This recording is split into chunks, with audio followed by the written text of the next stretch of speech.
মাননীয় স্পিকার, বিশ্বের বিভিন্ন দেশে নানান রকম সংস্কৃতি থাকে। নাচের সংস্কৃতি, গানের সংস্কৃতি, অভিনয়ের সংস্কৃতি, কবিতার সংস্কৃতি।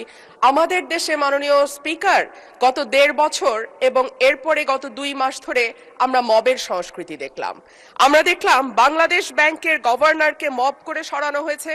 আমরা দেখলাম বাসসের প্রধানকে মব করা হয়েছে। বরিশাল আদালতের প্রাঙ্গণে মব হয়েছে।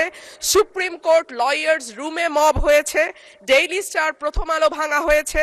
চট্টগ্রামে ১.৫ বছর আগে নেচে গেয়ে নাচ এবং গানের মাধ্যমে মব তৈরি করে ছিনতাইকারী সন্দেহে পিটিয়ে মারা হয়েছে।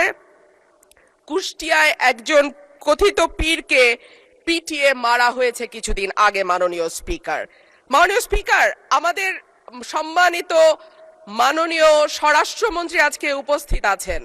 উনি একবার না, দুইবার না, কয়েক দফা আমাদেরকে আশ্বস্ত করেছিলেন বাংলাদেশে আর মবের কালচার হবে না।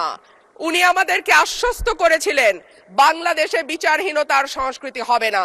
উনি আশ্বস্ত করেছিলেন বাংলাদেশের মানুষ ন্যায় বিচার পাবে।